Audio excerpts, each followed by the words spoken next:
a month ago, my wife said to me, I see you hiding. Like, I see you not living the thing you know. And I was like, what? Like, what are you talking about? But it was like, it was so beautiful to be witnessed. And so beautiful to be witnessed in something that I knew to be true, but I wasn't living. And she was holding me to my integrity. And that was a gift. When I was 20, and if you're listening or watching and you're an ex-girlfriend of mine, I did not see it that way. And what a lesson that is that we have to learn through the frictions of our previous relationships. So I think the saying I'm going to take responsibility for it, like I might have inherited it, I might not have had a choice in it, but it's mine. And I'm actually going to be the first in however long to actually step fully into my power. And when relationships are thinking about who's got the upper hand, or I'm not going to text them back, or here's 5 ways to get 6 people to do 2 things, not that the skill sets aren't important, because communication does require a sense of, I can't just go into a conflict with my partner and not have some awareness of how to structure language that is inviting and curious and not blaming. So there's a competence part of it. But then there's the other part, which is like, as soon as you're thinking about power, you're lost. As soon as you're thinking about upper hands, you're actually not in your center. And so this is like, when my wife and I got back together, there was a lot of rage from her. There was a lot of distrust from me. Now, the rage from her wasn't at me, but it was at the fact that she was seeing all the structures of how women have been silenced. And I remember sitting in the backyard when we first got back together, and she was like, I just need to clear. And I was like, all right. Like, I sat there and she let it go. And I didn't personalize it. But I was like, I can be part of holding this space as a man for her rage. And I saw that as a gift. And I also felt the grief of that. And I also felt the grief of male lineage that exploits that through power. How was she sharing that rage? She was yelling. She was expressing through her body. Mm-hmm. But I didn't get defensive because it wasn't mine. But I could see the ways maybe we talk about in the book, this moment where we talk about these things called codependent hooks. Codependent hooks are things that we unconsciously do in order to try to keep people close. So when we were coming back together, Kylie was going to fly into Vancouver, and I offered to pay for her flight. And she said no. And when we had the conversation about it, she was like, it didn't feel clean. And she said to me, though, what's wrong with me that I can't receive your offer? And at the same time, what came to me, which I didn't even notice this, but because she was bringing this forward, I was like, when I offered to pay for her flight, I heard this voice within me that was like, I call it like my little golem, like my precious. And it said, if she accepts that you pay for it, you've got her. And so when she presented this to me, I said to her, actually. It wasn't, yeah. And she refers to like the body's experience, which doesn't matter if you're male or female. The body's experience of that intuitive sense is the somatic canary in the coal mine. Because for the first time in her life, she didn't feel crazy because I said to her, actually, I think what you picked up on was this thing that I just dismissed because I was like, that's ridiculous. I would never, that's not why I'm offering. And she was like, I remember we just had this moment where she cried because she was like, oh, I've been told my whole life there's something wrong with me that I'm trying to move away from this, or I don't trust it because it came with conditions. Now listen, there are going to be inherent power structures that happen when one person's paying and the other's not, right? So we're not saying those don't exist. But what doesn't exist is the explicit communication about what do we feel like we have to give up, or what do we think we're getting. So we start to take what's implicit in these ways that men and women have maintained some sense of stay close to me. We're bringing that forward so that it's not unconsciously or silently manipulating. So all of a sudden, if like right now, my wife, we have a 1-year-old, so she's not working. So I'm paying for things. And so we're able to say, what does that feel like for you? Does it feel like you can't use your voice as much? How do I help facilitate that that's not true? What financial setup do you need? An account that has this amount of money that allows you to feel some. So I'm not taking it personally. We're actually working on like generations of stuff. And as soon as we can depersonalize it, that's where the real magic starts to happen. Do you know what I mean? I really want to talk about this idea of money and paying for people and codependency, because I think that this is where a lot of these codependent structures come from. I had this dream the other night, which is so perfect that you're here now. I like it. I'm ready. And in this dream, there was this elder, like councilwoman, and she had a group of us women, but it was also a friend of mine and her male partner.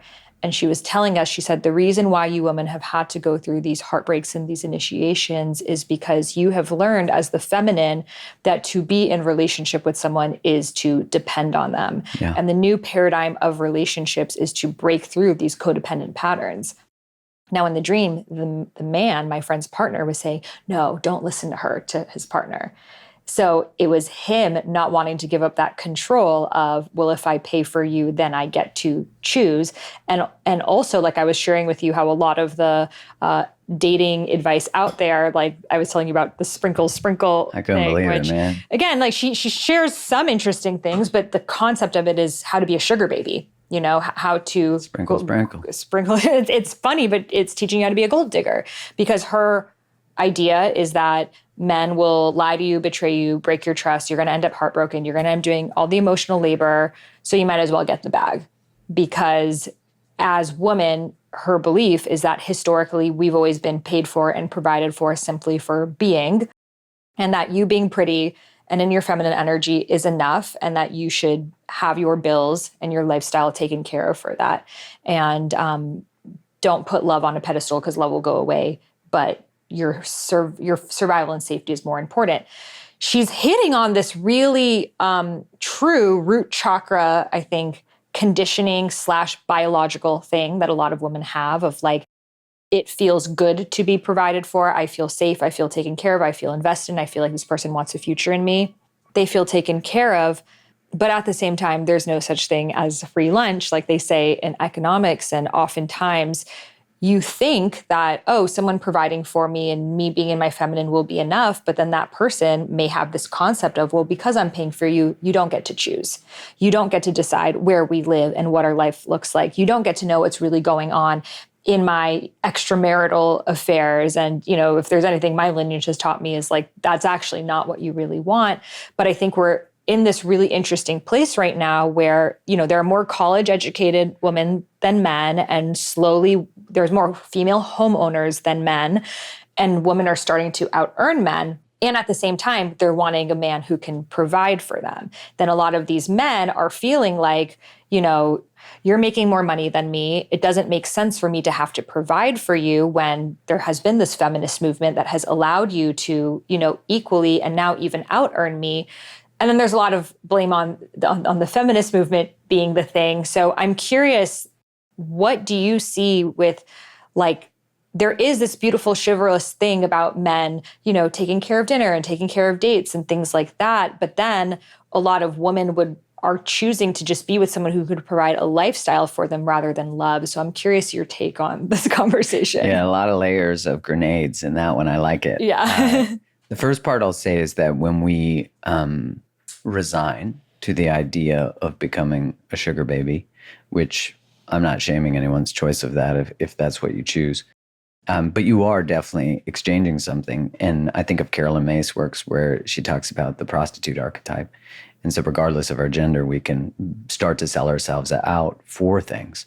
Now, we have to just give historical context, which is the recognition that if my root chakra needs of shelter and food and that are taken care of, then I have a baseline of safety, and then I can make more choices. We think about it from a nervous system perspective. I'm more resourced. I've got more space. So a lot of the times, the reason that people can't leave relationships, but especially in relational structures that are historic, women, is because there's no financial safety. So we know about the histories of financial abuse, things like that. So we have that layer of understanding that truly it's hard to be in choice when you don't have your baseline needs covered.